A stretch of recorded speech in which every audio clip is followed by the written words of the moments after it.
video, we're going to unbox this new homeschooling essential that we got. And I don't know, siguro for us it's essential kasi nga madami kaming mga gamit. Madami akong ginagamit ngayon na nag-homeschooling kami. But I've seen this product sa ibang mga homeschooling families sa Facebook and other social media platforms, and I know na magagamit namin ito. And if you are also a homeschooling mom or a homeschooling family, I believe magagamit mo to, especially if you don't have enough space at home. Kung medyo maliit ang inyong space, kasi this trolley, kasi nga trolley siya, so ay gulong siya, and you can push it anywhere, so you can keep your homeschooling essentials, your art materials, or anything, your snacks, then you can keep it here. So we're going to unbox this, and I'm gonna show you how to install it or how to fix this, kung paano to ayusin, i-assemble, ayun, kung paano i-assemble to. I'm going to show you kung paano i-assemble itong trolley na ito. It's the Locaupin Trolley. It resembles like the one from IKEA, and but it's more affordable than the IKEA brand. So ayan, I just got it today. It was shipped kailan ba? Nung Saturday. So, naipit lang siya ng Sunday. And then, today is Monday. So, I got it this after lunch. Ayun, dineliver na siya. And, hindi ko pa siya na-open kasi nga gusto ko mag-unboxing video. And, I wanna show you how to assemble it. So, hindi ako tutulungan ni Papa. Ako lang. Sabi niya, bahala daw ako.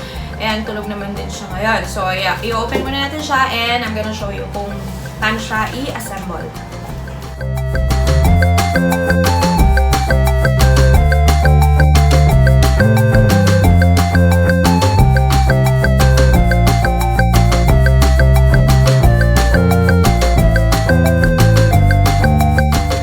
Na-open na natin siya. Ayan siya. Locaupin. Ewan ko. Hindi ko alam yung pronunciation niya, pero ayan siya, Locaupin. So, ayan. Sealed na sealed naman siya sa box. Mahirap lang siyang tanggalin kasi, ayan nga. Dahil dun sa, ano niya, tapos naka-sealed. Sealed pa rin siya. Medyo mabigat lang siya ng konti. Ayan. So, color green yung in-order ko. Pero para siyang, para rin siyang gray. Grayish green. Parang mga ganon. Hindi siya gaanong green na green sa paningin. Pero, okay lang. Ayan. So, i-open din natin siya ulit. Sana nandyan ang screwdriver ni Papa para ma-assemble ko agad ngayon. Kasi I'm excited to use this dahil ang dami namin mga materials, ng mga art materials, and also, gusto ko na siyang gamitin. Ayan, so na-open na natin siya. Ayan. And let's see. So, ito yung first layer ng kanyang packaging. Ayan. Ayan. So, nandito yung kanyang mga pillars. Pillars ba ang tawag ito? Or ano ba? Medyo mabigat. Ayun. Kasi nandito yung mga pillars niya. Ayan. And also, nandito rin yung kanyang mga gulong. So, wait lang. Ayan.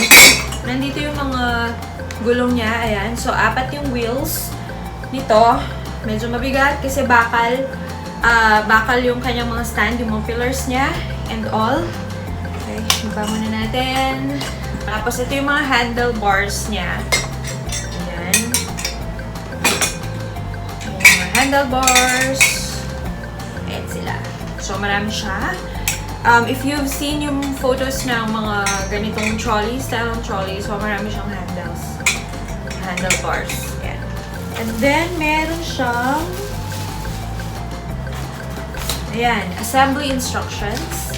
Ayan, yung paper niya. So, siguro naman, kakayanin kong mag-assemble nitong ating trolley. Ayan. And, ito yung kanyang tray. So, 3 layer siya. 3-layer tray. 3 layers yung kanyang trolley. And it is made of plastic.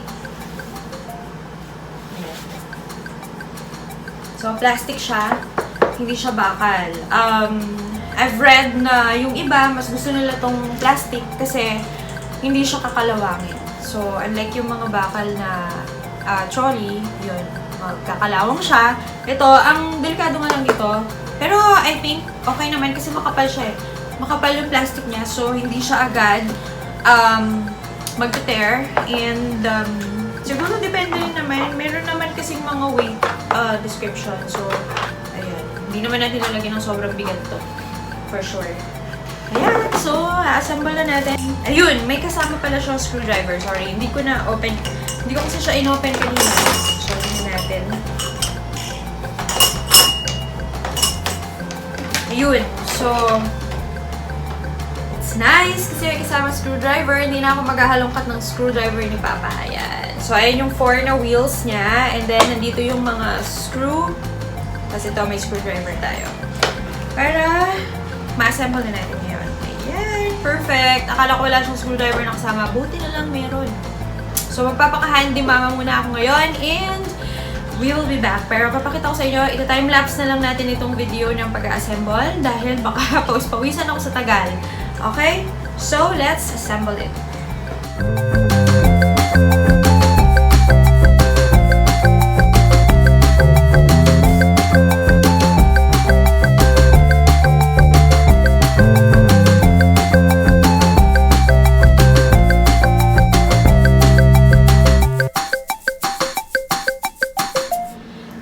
So, finally, natapos ko nang i-assemble ang ating trolley. Ayan. So, ilalagay ko muna yung mga essentials na gamit namin and para makita nyo kung anong itsura niya kapag meron na siyang lalagyan. I also have hanging baskets. Bumili ako ng hanging baskets para dito. Para dun sa mga art materials, yung mga pens, colored pens, yung mga ganun. So, brush pens. And, yeah, ayusin ko muna and then I will be back. So, ayan, nalagay ko na yung mga kailangan kong ilagay. Ayan siya. So, ito yung hanging buckets na nabili ko. Hanging bins na nabili ko. And, yan. Naka-fix naman siya. Hindi siya agad matatanggal. So, ayan. Sabi ko nga, meron siyang wheels. So, madali lang siyang i-maneuver. Ayan, yung mga pinaglalagay ko. Ayan sila. So, ilagay ko sa first layer yung mga kailangan ko, yung mga, para easily accessible sila. So, yung mga markers, ayan, yung mga ginagamit ko sa pag-Bible journaling. Ayan. May toothbrush kasi ginagamit ko to for paint, sa acrylic paint. Ayan. And, ayan, yung mga watercolors, tapos acrylic paints, ayan sila. And then, sa hanging bins, ito yung Crayola Super Tips, tapos meron din mga markers, ayan. And then, yung mga brush pens. And dito sa second layer, ayan yung mga notebooks ko. Planner. Ayan, planner, notebooks. Tapos sticker book. Tapos yung mga ginagamit, mga papers. And yung mga specialty papers. Ayan. And then dito sa last layer, ayan, nandito yung ano ni Orion. Medyo madilim. Nandyan yung kanyang clay. Modeling clay. And then ito, clay din ang laman nito. Medyo pinaghalo-halo na niya ng color kaya nandyan. Kasi yung mga shaper niya. And then ito, naglagay ako ng box for snacks. Ayan yung mga cookies namin. And ano, chips kasi para hindi na ako bababa. Minsan kasi si Orion, ang ugali niya, magpapakuha siya sa akin kung kailan kaakit ko lang ng room. So, yun. Diba? Nakakapagod. So, ayan. And it's very easy to maneuver. Pwede ko siyang dalhin sa kwarto or ilabas. Ayan.